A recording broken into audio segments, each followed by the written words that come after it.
सब वो वेरी करता है। फॉर एग्जांपल मेरी जो एक्यूरेसी है वो इतनी अच्छी नहीं रहती थी, इसीलिए मुझे लगता था कि मुझे ज़्यादा से ज़्यादा अटैम्प्ट करने पड़ेंगे एग्ज़ाम में। सी सैट के लिए मैंने अलग से प्रिपरेशन कभी नहीं करी है, लेकिन हाँ, मैंने पास्ट ईयर क्वेश्चन सॉल्व करके ये ज़रूर देख लिया था कि मेरा स्ट्रेंथ एरियाज़ ऑफ स्ट्रेंथ कौन कौन से। मार्क्स ठीक ठाक ही थे, लेकिन लास्ट ईयर मैंने ऑप्शनल में कम मार्क्स थे, इकोनॉमिक्स ऑप्शनल में।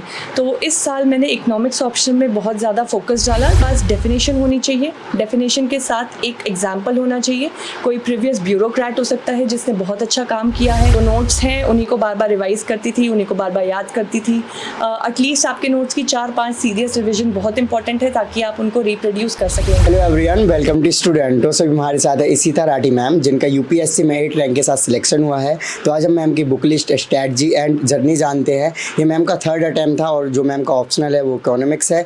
तो जो भी बातें हम इस वीडियो में डिटेल में कवर करेंगे। अभी तक आपने चैनल को सब्सक्राइब नहीं किया तो चैनल को सब्सक्राइब कर लीजिए, इस वीडियो को लाइक करें। आपके जो भी क्वेरीज होते हैं आप हमें इंस्टाग्राम और फेसबुक पर मैसेज कर सकते हैं। मैम, सबसे पहले आप अपना नाम और एजुकेशन बैकग्राउंड बताइए। मेरा नाम इशिता राठी है। मैंने ग्रेजुएशन करी थी इकोनॉमिक्स में lady Shriram college, Delhi university से। फिर मैंने पोस्ट ग्रेजुएशन भी इकोनॉमिक्स में ही करी थी, मद्रास स्कूल ऑफ इकोनॉमिक्स से, और मेरा ऑप्शनल भी इकोनॉमिक्स ही था। ओके, सो मैम यूपीएससी की बात की जाए तो मैम आपने कब से सोचा था कि आपको यूपीएससी की प्रिपरेशन करना है या फिर यूपीएससी की जर्नी में जाना है?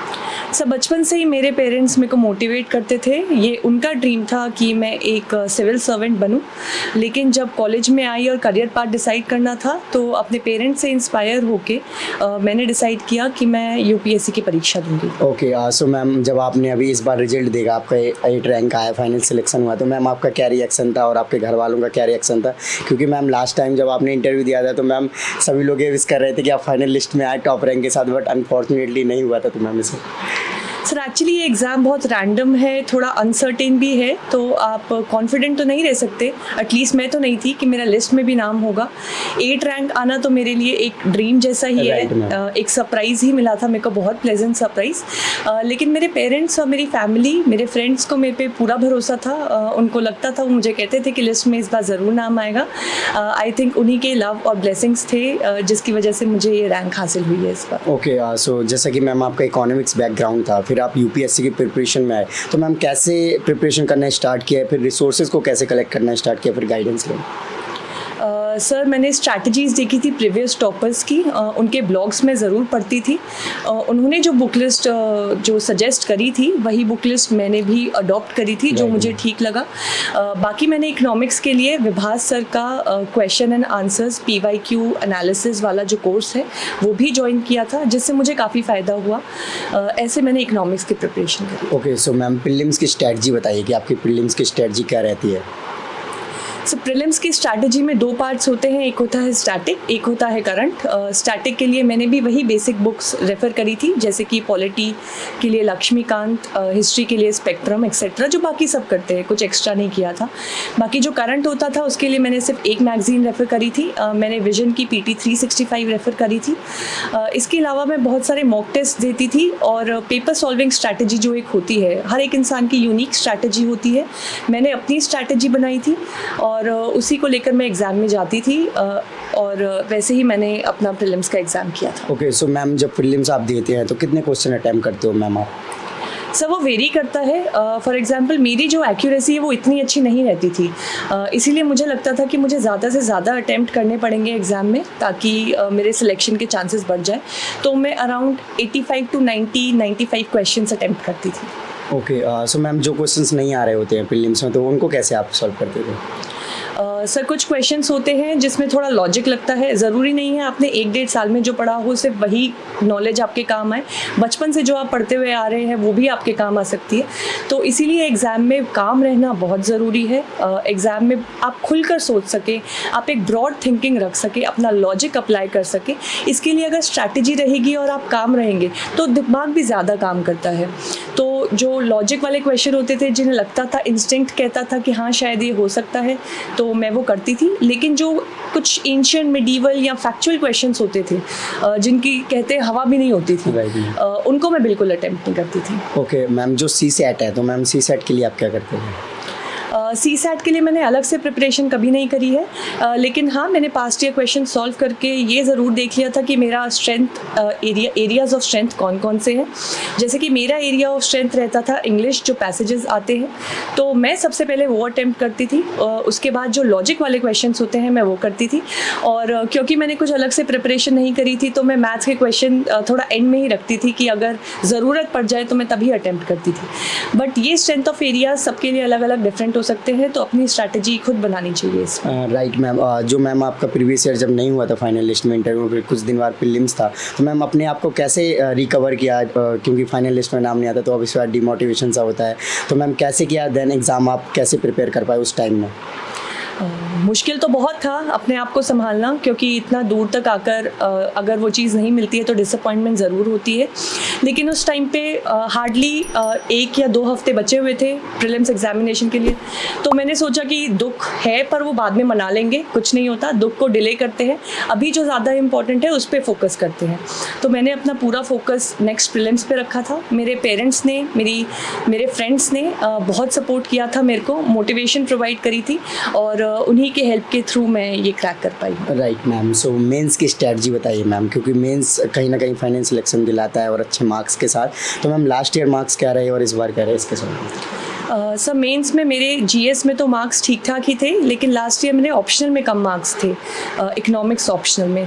तो इस साल मैंने इकोनॉमिक्स ऑप्शनल में बहुत ज़्यादा फोकस डाला, जो विच बेयर फ्रूट्स ऑल्सो। इस साल मेरी मार्कशीट देखेंगे आप तो मेरे इकोनॉमिक्स में अच्छे मार्क्स आए हैं। तो आई थिंक ऑप्शनल बहुत ज़्यादा इंपॉर्टेंट हो जाता है।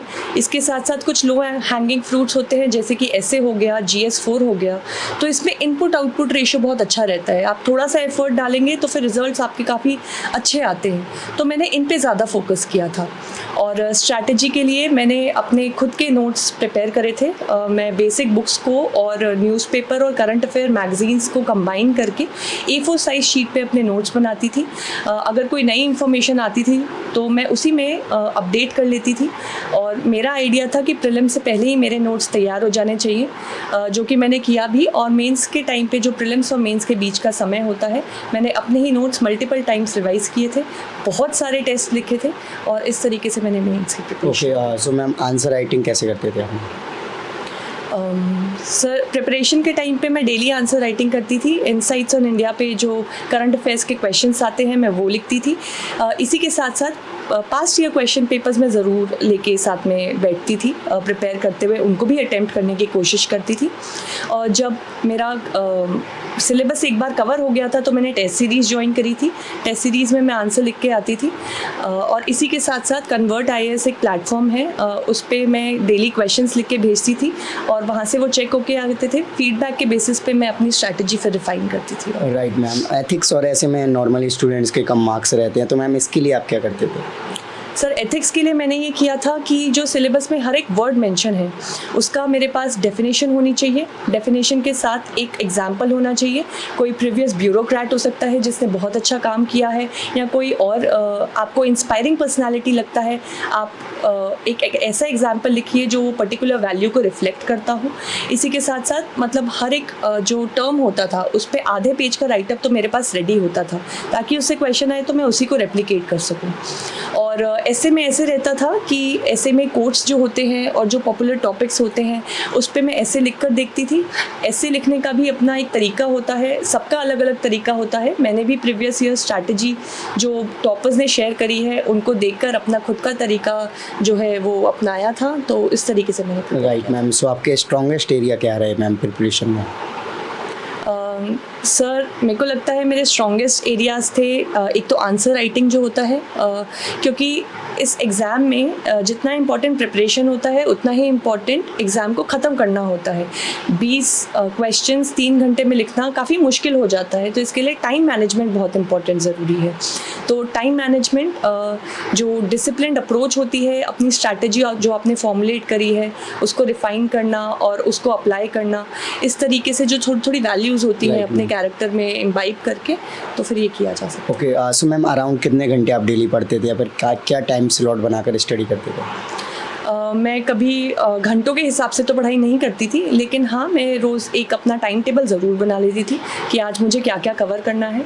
अगर वो जल्दी ख़त्म हो जाता था तो फिर मैं बाकी का दिन ऑफ ले लेती थी, और अगर लेट चलता था तो 12 घंटे भी कभी कभी हो जाता था। वो डिपेंड करता है कि आज के टारगेट्स क्या हैं। राइट मैम, सो आपके इंटरव्यू में लास्ट ईयर और इस ईयर कितने मार्क्स मिले मैम? सर लास्ट ईयर मेरे को 160 मिले थे और इस साल मुझे 168 मिले हैं। ओके, सो मैम जैसे कि स्टूडेंट्स नॉर्मली प्रिपरेशन करते हैं तो कहते हैं कि यूपीएससी में बाकी सब दुनियादारी से अलग हो जाना होता है, सोशल मीडिया या फिर और भी सारी चीज़ें, तो जैसे हॉबीज़ को भी टाइम नहीं देते नॉर्मली लोग, तो मैम क्या आप अपनी हॉबीज़ को टाइम दे पाते थे?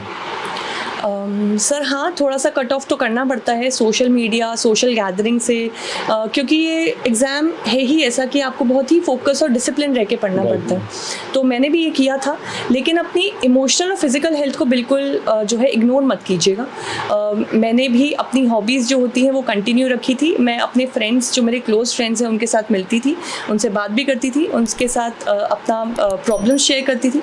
इसकी वजह से क्या होता है, आपका स्ट्रेस लेवल कम रहता है। तो ऐसा नहीं करना है कि एकदम कमरे में बैठ के जो है पढ़ रहे हैं, सब कुछ, किसी से बात नहीं कर रहे, ऐसा नहीं करना है। एक बैलेंस बनाकर चलना है। ओके, सो जो मैम टेस्ट सीरीज़ है, तो टेस्ट सीरीज़ का कितना इंपॉर्टेंट रोल लगता है आपको प्रिपरेशन में?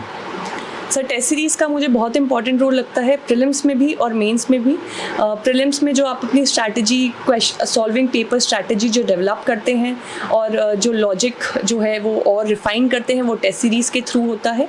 और मेंस में टाइम मैनेजमेंट, आंसर्स लिखना, उनको प्रैक्टिस करना, टेस्ट सीरीज़ तो बहुत इंपॉर्टेंट होता है। ओके, सो मैम जो मैक्सिमम टॉपर्स होते हैं वो कहीं ना कहीं मिनिमम रिसोर्सेज या मिनिमम बुक लिस्ट की बात करते हैं, तो मैम अगर आप शेयर करना चाहें मिनिमम बुक लिस्ट या रिसोर्सेज तो?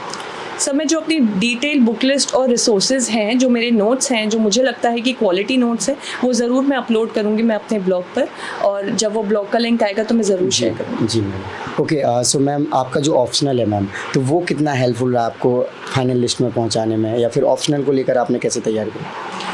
सर ऑप्शनल तो बहुत इंपॉर्टेंट होता है, क्योंकि अगर आप देखेंगे तो जीएस में ऑलमोस्ट सबके सिमिलर मार्क्स ही आते हैं। जो डिफरेंस क्रिएट करता है मेंस के अंदर, वो ऑप्शनल ही क्रिएट करता है।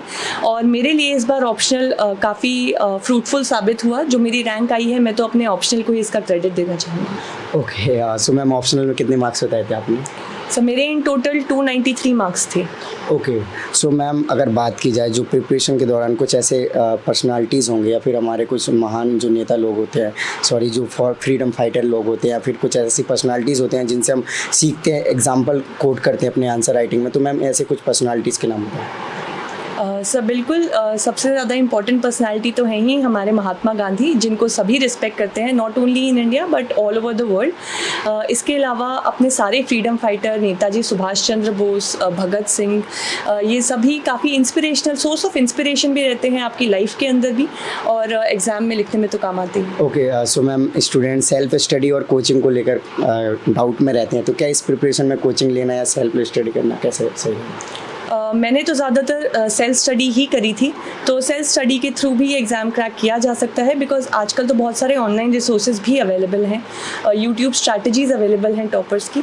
मैंने उनको यूटिलाइज़ करके ही अपनी स्ट्रैटेजी बनाई थी, तो ये बिना कोचिंग के भी हो सकता है। ओके, सो जो ऑप्शनल लेते हैं मैम, तो ऑप्शनल क्या सोच के लेना चाहिए?